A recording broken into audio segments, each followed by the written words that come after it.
आप अपना complete backlog किस तरीके से क्लियर कर सकते हैं। बिना डिसिप्लिन के तो किसी स्ट्रेटेजी का कोई फायदा नहीं है, चाहे वो बैकलॉग की स्ट्रेटेजी हो चाहे नॉर्मली पढ़ने की स्ट्रेटेजी। आपको अपने प्रेजेंट शेड्यूल को डिस्टर्ब नहीं करना है, इस बात का ख्याल रखिएगा। हमें जल्दी से जल्दी टीचर के साथ मैच करना है, लेकिन हाँ, क्लास के क्वेश्चंस की प्रैक्टिस जरूर करनी है और वीकेंड्स का प्रयोग करना है। जो भी टीचर आपको पढ़ाएंगे बिल्कुल बेसिक से पढ़ाएंगे, मैं भी आपको पढ़ाऊंगा बिल्कुल बेसिक से पढ़ाऊंगा। आज की इस वीडियो में हम बात करने वाले हैं कि आप अपना कंप्लीट बैकलॉग किस तरीके से क्लियर कर सकते हैं और अपनी नीट की जर्नी को एक फ्रेश स्टार्ट दे सकते हैं। मेरा नाम है तनुज बंसल, तो चलिए शुरू करते हैं वीडियो को। सबसे पहली बात, कोई भी बैकलॉग अगर क्लियर करना है तो उसके लिए डिसिप्लिन होना जरूरी है। बिना डिसिप्लिन के तो किसी स्ट्रेटेजी का कोई फायदा नहीं है, चाहे वो बैकलॉग की स्ट्रेटेजी हो चाहे नॉर्मली पढ़ने की स्ट्रेटेजी हो। आपके बैकलॉग के कारण काफी हो सकते हैं। आपको कोई मेडिकल इमरजेंसी आ गई, घर पे कोई प्रॉब्लम हो गई, या कोई भी XYZ रीजन हो सकता है। लेकिन अगर रीजन इनडिसिप्लिन है तो फिर बैकलॉग को क्लियर करना बहुत मुश्किल हो जाएगा। फिर बैकलॉग पे बैकलॉग, बैकलॉग पे बैकलॉग बनता चला जाएगा भाई, और आप कभी भी बैकलॉग को क्लियर नहीं कर पाओगे। तो सबसे पहली चीज है डिसिप्लिन। भाई, जो कुछ जेन्युइन कारण है वो समझ में आता है, लेकिन अगर अपनी मक्कारी की वजह से, आप कामचोरी की वजह से अगर आपका बैकलॉग बन रहा है तो फिर आप उसको कैसे क्लियर करोगे? तो डिसिप्लिन में तो आना ही पड़ेगा।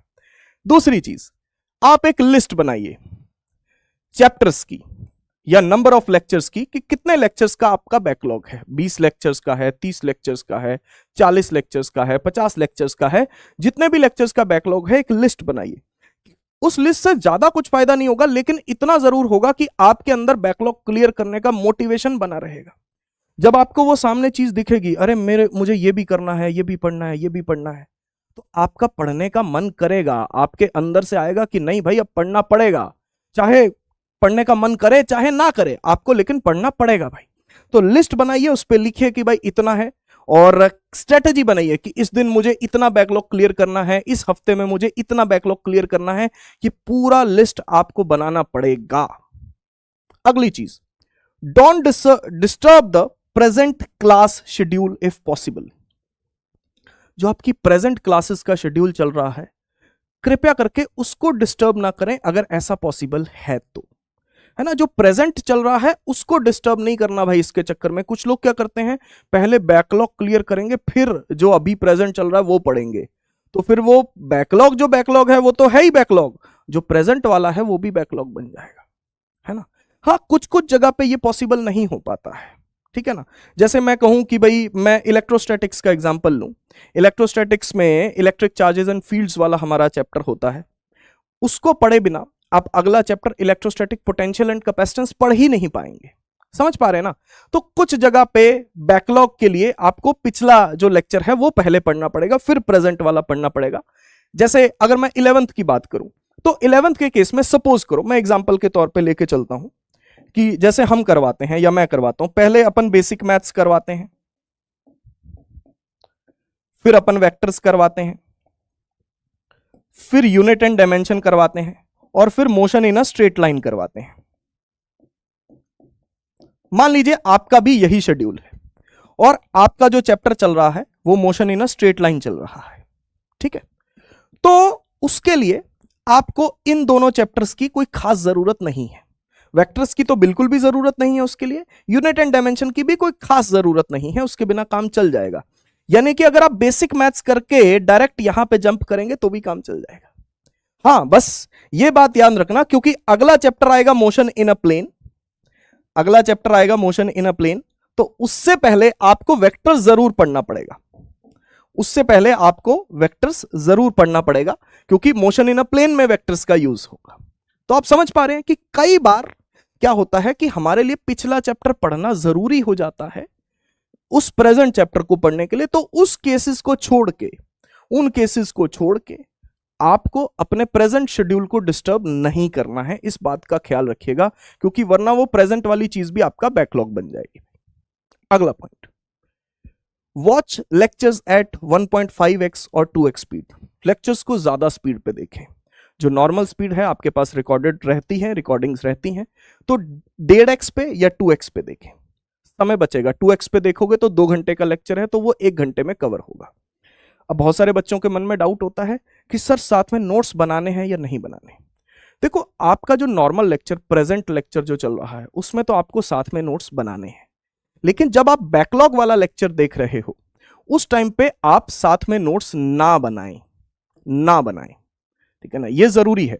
क्योंकि अगर आप साथ साथ नोट्स भी बनाओगे तो वही जो 2 घंटे का लेक्चर है वो 3-3.5 घंटे में जाके कंप्लीट होगा, है ना, तो 4 घंटे भी लग सकते हैं अगर मुश्किल लेक्चर हुआ तो ऑब्वियस सी बात है, फिर वो और ज्यादा आपका समय लेगा और बैकलॉग और क्रिएट कर देगा। यानी कि जिस बैकलॉग को क्लियर करने के लिए आपने बैकलॉग स्ट्रेटजी बनाई, वही बैकलॉग स्ट्रेटजी आपके लिए और बैकलॉग क्रिएट कर रही है भाई, है ना, क्योंकि 2 घंटे के लेक्चर में आप 4 घंटे का समय लगा रहे हो।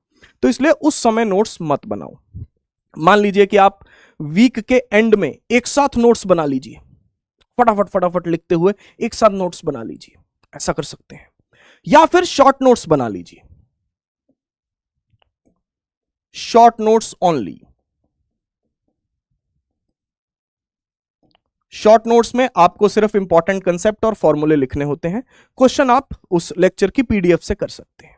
ये स्ट्रेटजी आप अपना सकते हैं। तो मेरी बात का ख्याल रखिएगा कि भाई आपको साथ में नोट्स नहीं बनाने हैं लेक्चर के, क्योंकि अगर आप लेक्चर के साथ में नोट्स बनाओगे तो समय बहुत लग जाएगा और बैकलॉग क्लियर करने की मोटिवेशन चली जाएगी हमारे अंदर से तब तक। तो उतना इंतजार हमें नहीं करना है, ठीक है। अगला point, self practice of class questions. जो भी क्लास में क्वेश्चंस करवाए जाएं उनको खुद से प्रैक्टिस करो, ये जरूरी है। सिर्फ पढ़ते जाना पढ़ते जाना पढ़ते जाना, ऐसे जैसे पिक्चर चल रही है इसके तरीके से लेक्चर देख रहे हैं सर, पिक्चर चल रही है सर, लेक्चर देख रहे हैं सर, ऐसे नहीं भाई। आपका वो चैप्टर तैयार भी तो होना चाहिए ना, एग्जाम में उससे रिलेटेड कोई क्वेश्चन आए तो वो आप सॉल्व भी तो कर पाए ना। तो इसके लिए जरूरी है कि जो भी क्लास में क्वेश्चंस करवाए जाएं उनका सेल्फ प्रैक्टिस कर लो। हाँ, एक्स्ट्रा मत करो अभी, क्योंकि आपको टीचर जो अभी चैप्टर पढ़ा रहा है उसके साथ जल्दी से जल्दी अलाइन होना है। तो मैं ये नहीं कहूंगा कि अभी साथ में ही आप डीपीपी कर लो, साथ में ही आप कुछ और प्रैक्टिस कर लो, नहीं, लेकिन क्लास के क्वेश्चन साथ में जरूर करो और वो खुद से करो, ठीक है ना। तो आपकी प्रैक्टिस वहीं पे वहीं हो जाएगी, ठीक है ना। तो इस बात का ख्याल रखिएगा, क्योंकि आपको जल्दी से जल्दी टीचर के साथ अलाइन होना है, इसलिए डीपीपीज वगैरह जो हैं वो आप बाद में कर सकते हैं, मतलब ये मेरा मानना है। वीकेंड्स का प्रयोग करें। संडे को आपके पास काफी समय होता है, तो संडे को आप 2 या 3 लेक्चर का बैकलॉग क्लियर कर सकते हैं, बिल्कुल कर सकते हैं। सैटरडे को भी 1 लेक्चर का बैकलॉग क्लियर कर सकते हैं। तो मेरे हिसाब से आइडियली अगर सिचुएशन देखी जाए तो 4 से 5 लेक्चर का बैकलॉग आप इस स्ट्रेटजी से क्लियर कर सकते हैं, लेकिन डिसिप्लिन रहना पड़ेगा, नींद को थोड़ा त्यागना पड़ेगा। अगर आप नॉर्मली 6 घंटे सोते हैं, आप स्टूडेंट लाइफ में हैं, 6 घंटे से ज्यादा सोने का तो मतलब ही नहीं है, उसको आप 5 घंटे कर सकते हैं। जब तक आपका बैकलॉग कंप्लीट नहीं होता तो आप नींद को, 6 घंटे की स्लीप है तो उतनी देर के लिए, जब तक आपका बैकलॉग क्लियर नहीं होता है ना, उतनी देर के लिए आप उस स्लीप को 5 घंटे का कर सकते हैं, है ना कहीं से तो समय निकालना पड़ेगा ना भाई, कहीं ना कहीं से समय आपको निकालना पड़ेगा। तो इन स्ट्रेटजीज का थोड़ा थोड़ा यूज, मतलब अगर हम थोड़ा थोड़ा समय भी रोज बचाते हैं तो अपन आराम से 4-5 लेक्चर्स का बैकलॉग क्लियर कर सकते हैं 1 हफ्ते में, ठीक है। Don't search for perfection. Perfection की तरफ मत भागिए भाई, कि अभी अगर मैं बैकलॉग क्लियर कर रहा हूं तो अभी ही मैं सारे नोट्स भी बना लूंगा, अभी ही मैं डीपीपी भी कर लूंगा, अभी ही मैं असाइनमेंट भी कर लूंगा, अभी ही मैं मॉड्यूल भी कर लूंगा। नहीं भाई, फिर आप टीचर के साथ कभी मैच कर ही नहीं पाओगे। टीचर हमेशा आपसे आगे चलता चला जाएगा। अभी टीचर आपसे 10 लेक्चर आगे है, कल को 20 लेक्चर आगे हो जाएगा, फिर 30 लेक्चर आगे हो जाएगा और अल्टीमेटली आके आप पढ़ाई छोड़ दोगे। समझ पा रहे हो ना भाई।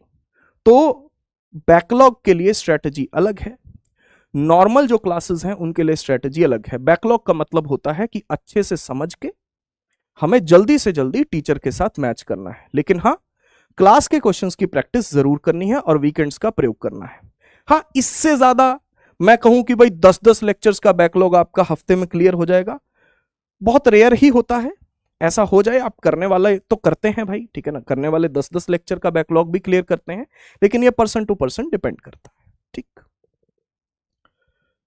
चलिए भाई, लेकिन अगर बैकलॉग बहुत ही ज्यादा हो गया, 60 लेक्चर का बैकलॉग हो गया है सर, 80 लेक्चर का, 100 लेक्चर का बैकलॉग हो गया है। अब तो मुश्किल है सर, अब हम चाह के भी इसको क्लियर नहीं कर पाएंगे। और कुछ ऐसे चैप्टर्स चल रहे हैं सर, तो जिनका कुछ ऐसे चैप्टर्स का बैकलॉग है जिनकी वजह से हमें आगे वाले चैप्टर्स समझ ही नहीं आ रहे। तो फिर भाई आपको एक फ्रेश स्टार्ट की तरफ भी आपको ध्यान देना चाहिए। Fresh start, next 8 month plan for the drop year. आपका जो ये ड्रॉप ईयर चल रहा है इसके लिए 8 मंथ का प्लान, जुलाई है, जुलाई से लेकर दिसंबर तक, जनवरी फरवरी तक का प्लान, ठीक है ना। मार्च और अप्रैल आपकी रिवीजन के लिए और भयंकर टेस्ट प्रैक्टिस के लिए। इसमें भी मेन बात यही है कि डिसिप्लिन तो रखना पड़ेगा। डिसिप्लिन तो हर चीज के लिए जरूरी है, इसके बिना तो बात बनती नहीं है, ठीक है ना। फ्रेश स्टार्ट के लिए आप किसी भी टीचर को, किसी भी बैच को according to the credentials of the batch and the teacher choose कर सकते हैं। जिस बैच से सिलेक्शन होते हैं आप उस बैच को चूज कीजिए, ठीक है ना। तो ऑब्वियसली, और फ्रीक्वेंसी मैचिंग, जिस भी टीचर के साथ आप फ्रीक्वेंसी मैच करते हो और वो अच्छा टीचर है, उन्होंने सिलेक्शन करवा रखे हैं, उस बैच से सिलेक्शन हो रखे हैं, तो आप उस बैच को चूज कीजिए और उस टीचर को चूज कीजिए, ठीक है ना। हाँ, फ्रीक्वेंसी मैच होना जरूरी है कि आपको उस टीचर का समझ में आना चाहिए और उसके बाद आपसे नीट के सवाल बनने चाहिए, बस यही क्राइटेरिया है। आपको उस टीचर का समझ आना चाहिए और जो नीट के सवाल हैं, असाइनमेंट के सवाल हैं, डीपीपी के सवाल हैं, वो बनने चाहिए। ये मेन चीज है भाई, ठीक है ना। इसके बिना तो काम चलेगा ही नहीं, क्योंकि अगर सॉल्व ही नहीं हो रहे तो फिर उसका कोई फायदा नहीं, ठीक।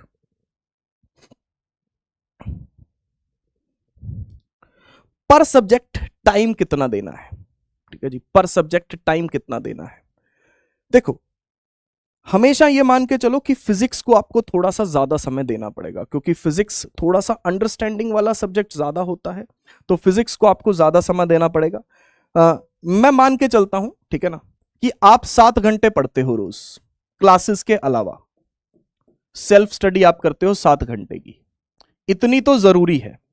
क्लासेस के अलावा इतना स्टडी टाइम आप आसानी से निकाल सकते हो, ठीक है ना। ये मिनिमम है भैया, ये मिनिमम है। तो इसमें मान के चलिएगा कि भाई 7 घंटे में से 3 घंटे आपको फिजिक्स करनी है, 2 घंटे आपको केमिस्ट्री करनी है और 2 घंटे आप बायोलॉजी के लिए दे सकते हैं। ये सेल्फ स्टडी वाली टाइमिंग्स मैं आपको बता रहा हूं। ऐसा कोई स्ट्रिक्ट टाइम्स नहीं है, कई बार बायोलॉजी का होमवर्क ज्यादा होता है, कई बार केमिस्ट्री का होमवर्क ज्यादा होता है, तो आप थोड़ा बहुत स्विच कर सकते हो, जो भी टीचर आपको होमवर्क दे रहे हैं। लेकिन जनरली फिजिक्स के लिए थोड़ा सा ज्यादा समय हमें देना पड़ता है। कारण क्या है, फिजिक्स थोड़ी सी कॉम्प्लिकेटेड होती है और क्वेश्चंस में थोड़ा सा समय लगता है, हमें सोचना पड़ता है ना। क्योंकि जितना हम क्वेश्चंस पे सोचने पे समय लगाएंगे उतना ही समय हमारा एग्जाम में बचेगा। जितना समय हम सोचने में लगाएंगे उतना ही समय हमारा एग्जाम में बचेगा क्वेश्चंस को करने में, ठीक। अब इस फ्रेश स्टार्ट के दौरान आपको कैसे अपने आप को मेंटेन करके चलना है, क्लासेस किस प्रकार से लेनी है। सबसे पहले तो आपका लाइव लेक्चर होगा, कोशिश कीजिए कि आप लाइव लेक्चर ही लीजिए, ठीक है ना। अगर नहीं ले पाते हैं तो रिकॉर्डेड भी लीजिए,